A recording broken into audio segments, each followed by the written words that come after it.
A recent Zillow survey finds that 3 out of 4 home buyers report having at least one regret about the home that they purchased. So what we're going to do on today's episode is explore some of the top triggers of remorse and look at ways that you can avoid having that feeling the next time you purchase a home.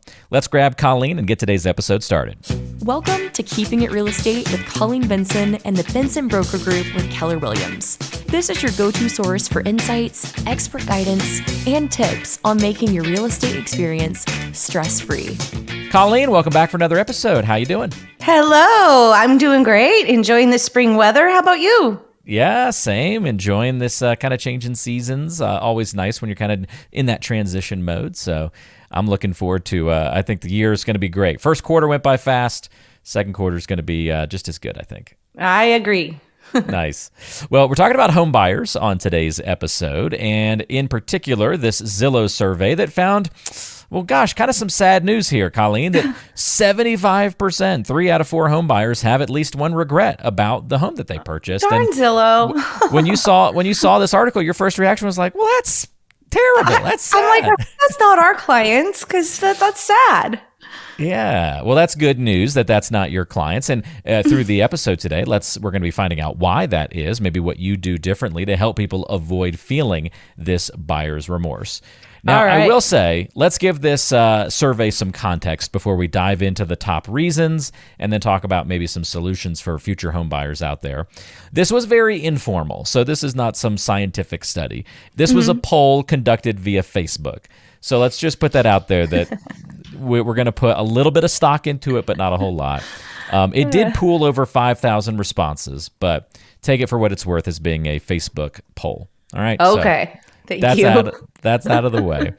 All right. So let's go over the 6 reasons for buyer's remorse that they identified in this article, the top 6 reasons. We can just kind of take them one by one, just get some of your thoughts on these, Colleen, as we go through. All right. First one, people regretted that they bought a home that requires too much maintenance. I've been there. I've had that, oops, I might have gotten in further than I expected on this. I feel like new home buyers that they haven't had a home before, they think, oh, that's easy. And I did that with my first home. I'm like, oh, we're going to buy this. We're going to replace all the baseboards and we're going to paint the kitchen and do all these great things. And then, you start living in the house and you get used to those ugly baseboards. And, 5 years later, I'm still living with the same ugly baseboards. Right.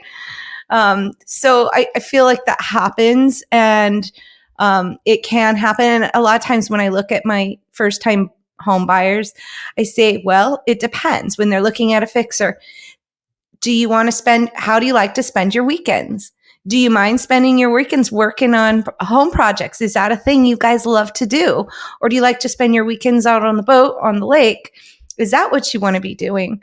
And so sometimes it helps give perspective of, if there's a lot of maintenance or a lot of home improvement things to do, maybe this isn't the house for you. It's a great point. We went from like a 0.4 acre home that was a nice square front and backyard. Yeah. Very, very easy to maintain, to an acre and a half with 1,000 trees on the property. And it was a total fixer-upper. And for basically 4 straight years, we were in constant painting, fixing, renovation mode. And I'm glad for the experience and to have learned it, but I don't really want to ever go down that road again. It's like I spent my, late 20s and early 30s not going out and doing fun stuff, but, going to Home Depot 4 times every weekend. But I mean, I heard you say you did enjoy the experience. You probably made some really great money over those years in the equity of your home.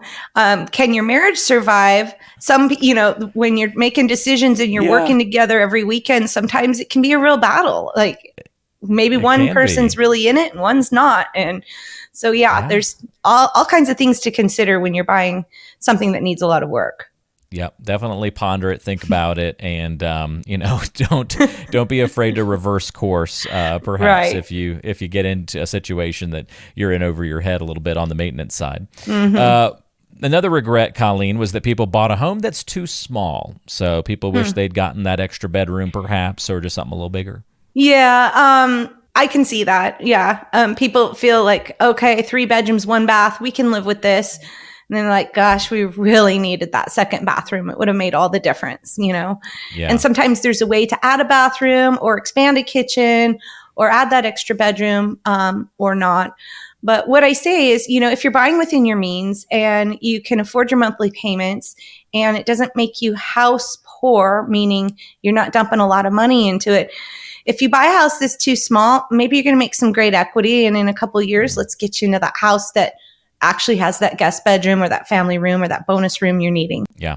It's not hopefully that's not an immediate regret. Although again, it's identified in this poll because it's like, yeah, you should think about that. But maybe it's people who bought a house and all of a sudden found out that they're having a baby and they're like, oh, we weren't expecting that. Maybe we should have bought a bigger house. So right. Or like me, could be wide. I just got married and my husband has 2 preteen girls. So all of a sudden we're all here in my home together and our home now. And we're missing a guest room. Yeah. So, and we love our house. We have no interest in selling, but circumstances changed and I had 2 guest rooms and now I don't have any. So you either adjust with it or you go look for something new at some point. Right. Yeah. All right. Another regret was that people bought a home in the wrong location. And that one's tough because once you have that realization or that regret, that's a tough one to kind of get used to or get out of your head, I would think. It is. So I have a current situation. I have an agent joining my team. She's licensed Keller Williams agent in New York, and her husband is military, and he is actually thankful for his service. They're being transferred to Depot Bay. And so I am helping them find a home, and I matched them up with my preferred lender who got them approved. And I'm helping them just like from New York, find a home, face a lot of FaceTime video, touring them through homes, and location seems to be a real big deal to them. And being that they're in New York, he commutes over an hour back and forth to work every day. And that's just the norm, right? Yeah. But now they're looking at commuting to Depot Bay. Do they buy a house in the valley or do they buy a house at the coast? And I was like, I really think you're going to prefer to be living in one of the coastal areas, coastal towns, for his commute and everything else. But they're like, well, he won't mind commuting from Salem. That's actually a really long commute here. It feels like it. It's an hour. But to them, it's nothing because they're Coming used from to New York, driving in the city. So it's things like that where I am really conscious of, I want them to buy a house in a great location. And I'm coaching them on different areas of the Willamette Valley, whether it's Yamhill County, Lynn, Benton, Corvallis area, and trying to give them an idea of these different communities. But it's hard. I haven't met them. We've just been on the phone back and forth. And we do that with a lot of out-of-state clients, trying to kind of explain the different areas and what they might be looking for and what their commute is really going to look like when they get here. So locations, sometimes I would feel really bad if they ended up buying a house then the commute ends up being longer than they want and it's not the right location. That's a really tough one because you can even move to a new place, rent for a while, and then make your decision to buy. And even after going through all of that, you can still buy in but like you might rent in one location and say, okay, this one wasn't the right location for us, but I'm loving the homes over here in this neighborhood. But then you can still move into that place and go, oh, you know what? It wasn't quite what we thought it was. So it's really hard to like nail that one perfectly. And so, you got to give yourself some grace on that one, I think. Yeah, it is. I mean, I bought my house a couple years ago and I'm so in love with my neighbors. I mean, we have the best neighbors. It's like I'm in love with my home more because of the neighbors we have. And that makes a world of difference sometimes. It does. Absolutely. All right. Well, those are 3 of the top reasons for buyer's remorse in this survey. Number 4, Colleen, was folks bought an older home that needs a lot of repairs. We can kind of file that one under the home maintenance conversation, I think. Oh, yeah. Yeah. I kind of put those together in the first one. Yep. Repairs and home maintenance kind of go hand in hand. Yep, absolutely. So just realize, and I can speak from experience here, buying a house from 1984 that hadn't been through any updates is a lot different experience than buying a house that was built in the 2020s. Yes. So it creates a whole different world of what maintenance means. Right. And sometimes those houses like nestled in the trees look so cozy and inviting. Yep. And all I see when I look at a house like that is, oh my gosh, those trees are going to be so much work. So much work. We were constantly trimming trees at that same house that was also older, and we're constantly dealing with issues on the roof of limbs growing over the roof or falling on the roof, potentially causing damage to the gutters during a storm when they hit the gutters. I mean, power outages. So much stuff. The water softener, died out. Then the water heater itself died out, needed replacing. Air conditioning problems. I mean, you've been through it all, Walter. We went through it all at that house, no doubt about it. No wonder you bought brand new. Snakes everywhere. Yeah, oh, gosh. we got rid of all that. We bought brand new and haven't had to deal with any of those issues. So keep that in mind. All right, number 5 was that folks didn't consider the total environment. So this is, again, kind of in that wrong location category, but this is a little bit more of like, I don't know, they were talking about surroundings or the amount of privacy that they have, or maybe it's the total acreage. It was just something not necessarily about the house itself, but maybe just something surrounding the home. Yeah.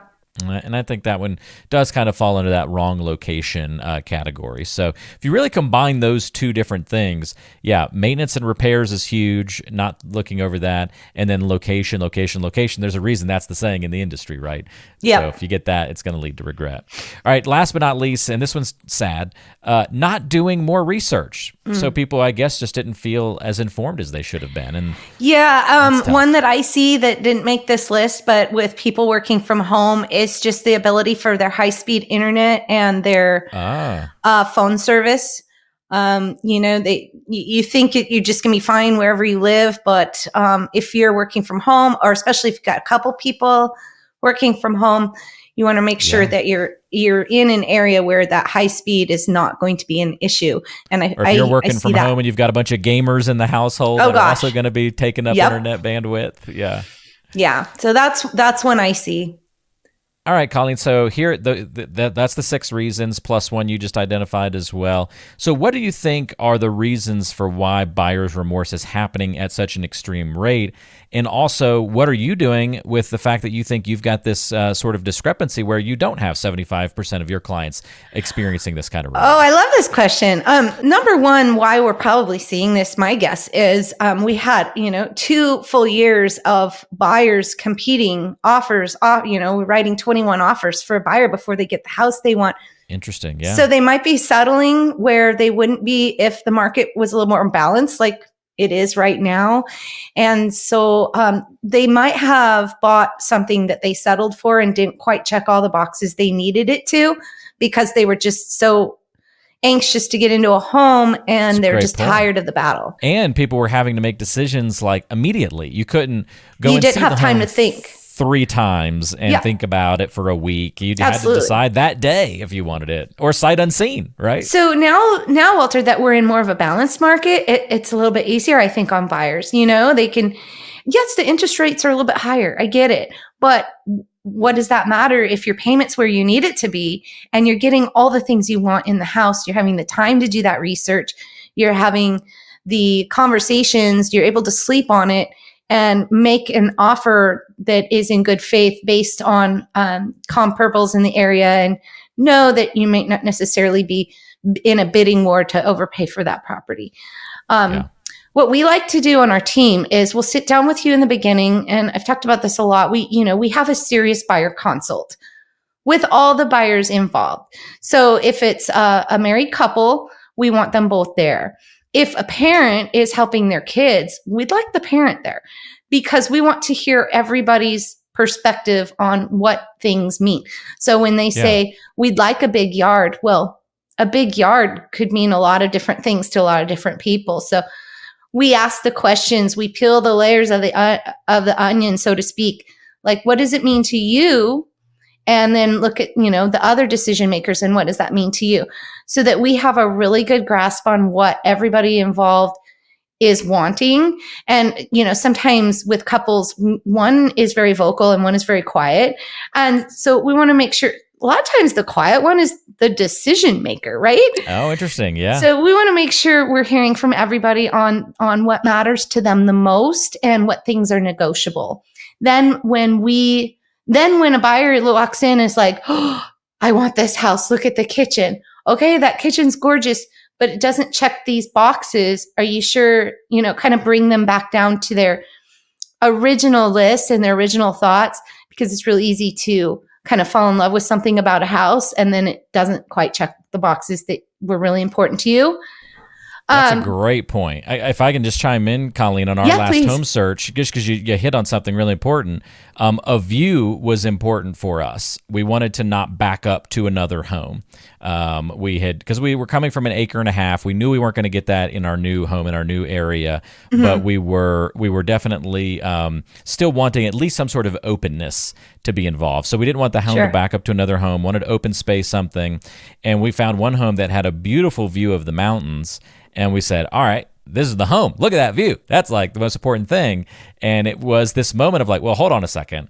It doesn't have a basement. It doesn't, the master bedroom is attached to the living room, and it's actually square footage wise is way smaller than what we were looking for, and the way it's situated against the neighbors isn't what you were looking for. I mean, it had all these other, and the kitchen wasn't as updated as we were hoping, and it's just kind of this boring layout of the home. So anyway, it just didn't check any of the other boxes, so we had to do the exact same. We were wowed by one thing, but it didn't check anything else off the list, so we had to kind of just peel those expectations back a little bit and reset, and that helped us from making this bad decision or having that buyer's remorse if we bought that. And I feel like it's our job representing our buyers properly to kind of remind them, but I just helped some buyers. Actually, we're talking about baby boomers in our last segment. Baby boomers buy, downsize and buy a home, and they've bought and sold many times in their lifetime. So, and what she said to me, she's like, I can't explain it. I'll know it when I feel it. And that's valid too. Sometimes, you just walk into a house and you're like, yep, this feels right. This is the one. But they're experienced buyers and sellers. So I feel like a lot of these questions of buyer's remorse might be more geared towards first-time buyers and how to make that decision. And that's when you really, really need to rely on the expertise of a realtor that can help guide you and find that property that fits as many of the things you're looking for as possible. It's a great point, Colleen. As always, you give us some good perspective. So Thanks. Some good tips for you today on avoiding buyer's remorse. But I think also if you have a little bit of buyer's remorse, it's not the end of the world. You can always sell that home and find another one. And, just try not to lose your head through the situation either. And Colleen can walk you through that step and that process, or help you avoid buyer's remorse in the first place by working with a great team and a great agent like the Benson Broker Group. So if you want to call or text Colleen to get in touch, you can do that at 503-830-9467, or download the home buyer guide that Colleen has assembled. That's a great way to get some education right out of the gate, in addition to what we always provide here on the show. You can get it in kind of paper form, if you will. BensonBrokerGroup.com is where that lives, under the show resources page. We'll also link to that directly in the description of today's show so you can find it easily. And again, that is for the home buyer guide. That'll teach you the terms that you need to know, the steps of the process, all that good stuff. Colleen, thanks for another great episode. Really appreciate your insight. Thanks so much. Have a great day, everybody. Yep, we'll see everybody next time right back here on Keeping It Real Estate.